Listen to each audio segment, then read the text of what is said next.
Hiki ni kile ambacho kinaendelea kushika tamu kwenye vita vya Urusi dhidi ya Ukraine. Nachokifanya ni kuendelea kukusogezea hatua kwa hatua upate nafasi ya kufahamu. Nikwambie Urusi inashinda mzozo nchini Ukraine. Hii ndiyo sababu itakuwa Rais Vladimir Putin ataamuru masharti ya amani. Mwandishi wa habari wa Uingereza Owen Matthew anasema kwenye makala ya Daily Telegraph. Vladimir Putin ataamuru masharti ya amani nchini Ukraine kwa sababu wanashinda vita. Hakuna maandamano ya hasira kutoka kwa mkuu wa mambo ya nje wa EU Kaja Kallas yatakayoweza kubadilisha ukweli huo.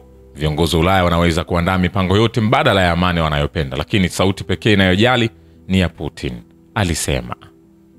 Mwandishi huyo wa Daily Telegraph alibainisha kuwa Ulaya haina rasilimali za kifedha na silaha za kuendelea kuisaidia Ukraine.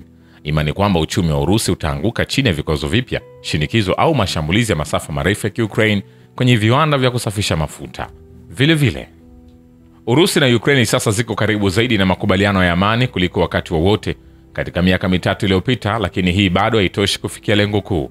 Waziri wa mambo ya nje wa Marekani Marco Rubio anasema kwenye mahojiano na Fox News, nadhani tumepiga hatua kubwa, tumekaribia zaidi, lakini bado hatujafika, bado hatujakaribia vya kutosha, lakini hilo linaweza kubadilika. Natumai litabadilika. Aliongeza kuwa utawala umekuwa ukifanya kazi kwenye makubaliano hayo kwa miezi 10 sasa, ukijaribu kupata mapendekezo ambayo pande zote mbili zinaweza kuishi nayo. Rubio alisema kwamba hatua za mwisho katika mchakato huu zitakuwa ngumu zaidi kila wakati na makubaliano yanapaswa kufikiwa hivi karibuni. Washington inatathmini kuwa inafaa kuchukua muda kupatanisha mchakato huu au ikiwa ni wakati wa kuzingatia masuala mengine muhimu. Vile vile, kikosi cha Patriot Group Magharibi cha Urusi kimedungua ndege zisizo na rubani 6 pamoja pia na ndege 52 aina ya Hexacopter nzito ambazo ni za mashambulizi siku iliyopita. Mkuu wa kituo cha habari Leonid Sharov anasema. Vile vile ni kujuze, China inaunga mkono kila kitu kinacholenga kufikia amani nchini Ukraine na inaunga mkono kusainiwa kwa makubaliano ya amani ya muda mrefu na yenye kujumuisha yote. Waziri wa mambo ya nje wa China Wang Yi anamwambia katibu baraza la usalama la Urusi Sergei Shoigu huko Moscow Jumanne. China inaunga mkono juhudi zote za kukuza amani nchini Ukraine, inaunga mkono kuhitimishwa kwa makubaliano ya amani ya kina na ya muda mrefu na itaendelea kudumisha mawasiliano ya kimkakati na Urusi kuhusu swala hili.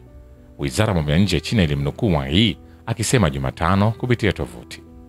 Wakati wa mashauriano ya Disemba 2 kati ya Urusi na China kuhusu usalama wa kimkakati yaliyofanyika chini ya wenyekiti wa Shoigu na Wang Yi, pande hizo zilikuwa na ubadilishanaji wa kina wa maoni na misimamo iliyoratibiwa kuhusu masuala ya kimataifa na kikanda yenye maslahi ya pande zote mbili.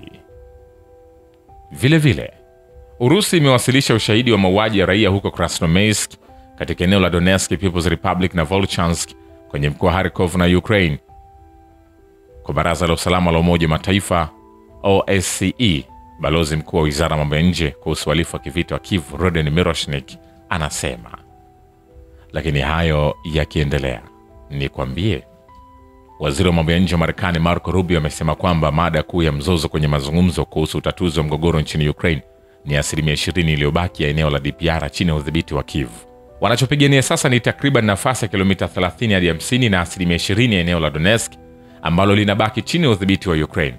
Tulichojaribu kufanya, na nadhani tumepiga hatua fulani, ni kujua ni nini wa Ukraine wanaweza kuishi nacho ambacho kinawapa dhamana ya usalama kwa siku zijazo, Rubio alisema kupitia mahojiano na Fox News. Vile vile, Marekani inafanya kazi ya kutatua mgogoro nchini Ukraine, lakini ni juu ya Moscow na Kiev kuamua kama utaumaliza au la. Waziri wa mambo ya nje wa Marekani Marco Rubio anasema kwenye mahojiano na kituo cha Fox News. Hatimaye itakuwa juu yao. Wakiamua wataki kumaliza vita, basi vita vitaendelea. Rubio aliongeza kuwa Marekani inajaribu kuelewa jinsi ya kuunganisha mgawanyiko kati ya pande zote mbili za mgogoro huu. Ili kufanya hivyo, tunapaswa kuzungumza na pande zote mbili. Tuna watu wasio na mantiki wanaohusika katika swala hili.